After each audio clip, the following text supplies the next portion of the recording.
Hey folks, I'm Tom Vassell. Jason Levine. Now, everyone has their favorite designers. I certainly have 4 or 5 designers I love.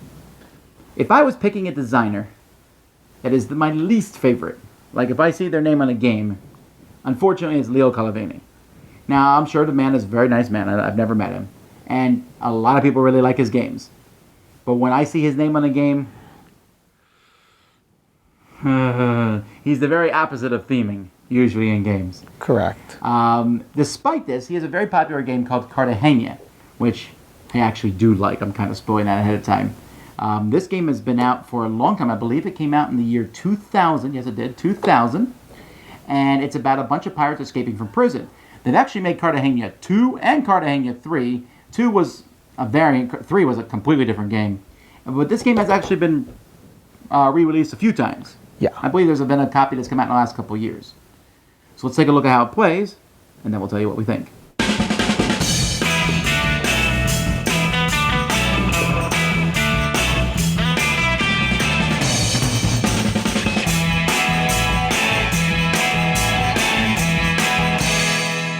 In this game, players are trying to get all their pirates from this mass of pirates who are escaping over to the boat.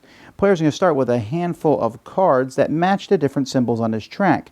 And you can build this track any way you want. All the tiles are double-sided, so it doesn't matter how you build it. You can, I put mine more compact here, but it doesn't matter. So you have various different tracks.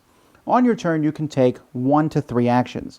Now, most of the time, your action is simply going to be playing a card and moving one of your pirates to the next symbol of that type. So maybe that'd be my first action.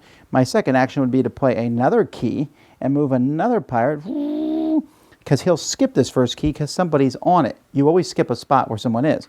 So he goes here. If I had a third key, that'd be amazing, because then I could jump all the way up to this spot. But of course, I'm setting someone else who has a key. Let's say the next player has a key. They can go all the way up to this spot here. And if there are no more symbols in front of you, then you go all the way to the boat.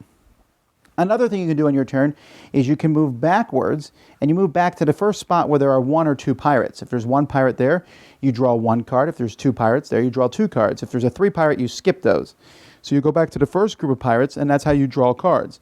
Now, there's 2 versions of drawing cards. You can draw them straight from the top of the deck, or you can play a more strategic version where you draw them from a line of 12 cards that are face up, and this arrow shows you where you start drawing them from that line, so you know exactly what cards you're going to get. So you're going to do a combo of moving forward and or backwards. You're going to have to move backwards a lot because, as you can see, 1 card can move you forwards, but when you move backwards, you might only get 1 or maybe 2 cards. So the more players there are, the more crowded this is going to be, and the less far you'll have to move backwards.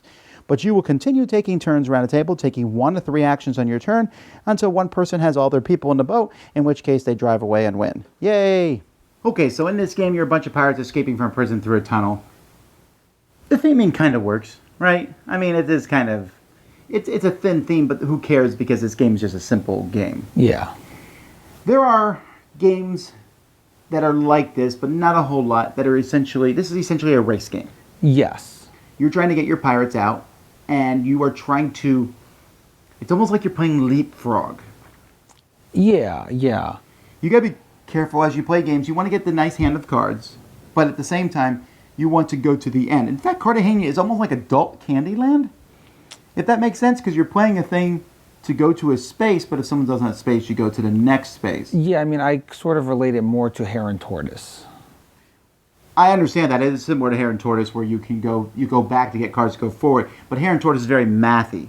Yeah. This game's not mathy at all. This game's more of a... Candyland, you're right. All right, I'm going to jump to the next key. All right, I'm going to skip these 3 people because they're on keys at the right moment. So you definitely don't want to set other people up, but you can even set yourself up.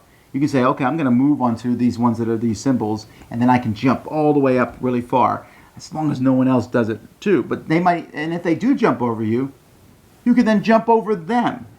But you got to be careful too, because if you jump too far ahead with all your guys, so, and I've seen this happen in the game before, where like someone gets like 3 other guys, they run all the way to, hey, get them all out, and then their last guy's stuck, and you're like, oh, and he's basically just going do do do do do on the way out, and then you lose because you got to get everyone out. Yes. The game says that it takes 30 to 45 minutes. It's usually 30 minutes. Yeah, it's even with the short. full 5 players. This is, you call these fillers, right? Yes, it's just filler game, a light game. Yeah, and honestly, this is the original game, and it's one of those games that I call like pseudo randomness because they're like, ooh, you can make all sorts of maps. Well, you can't, but they all end up feeling pretty much the same. It's not like, Yes. ooh, that map's really interesting. And the pawns are okay. This is not like a super high production. No, it's not. So when would you play this? Now, probably never. Really? So Yeah. it's kind of fallen for you over the years? Yeah, I mean, Did you play it a lot when it came out? no, even back then I didn't, Really? didn't See, play it that much. I must have played Cartagena 25 times, I would guess. This because it just was one of those games that I would play with a group, my wife and other people like, oh, let's try to. You play it and they'd be like, let's play it again. See, I was the opposite. I was like, I don't feel this is very interesting, and I was like, let's just toss it to the side and move on to something else. Is there anything you do like about it? Not too much. I mean, I'll be honest. This is your game. I know your it's my collection. game. I know it's my game, but I'll be honest. I found it rather boring. I would rather play Hare and Tortoise any day over this, and I But Hare and think. Tortoise is a slower game. But it's a better game, and if I want to play a game that's a racing game like this one is, I would rather play Hare and Tortoise than this. So what's your awesomeness rating then for this On one? this one, a 4. A 4. Wow. See, I'm going to give this one a 6, which doesn't sound like it's that great. But I mean, it is what it is. I think like I said, I think the game, it is what it is. You play it, oh, that's entertaining. And we can play it again. And it came out 16 years ago. And in those 16 years, I played a lot of other games in the same, not maybe genre or even the same type, but in the same category of 30-minute games that I like more. But I would play it. I find it entertaining to sit there and try to leapfrog. And I think it's also good because it's one of those games that while you're playing it, everyone at the table is talking to each other and having a good time. And you don't need to concentrate that hard in the game. Unlike Hare and Tortoise, in which you do need to concentrate on the game. Yes, but I'd rather play a game that's fun, and this one's not fun. Then the question would be, why do you own it? Greed! I own a lot of games over the years. Doesn't mean I play them all anymore.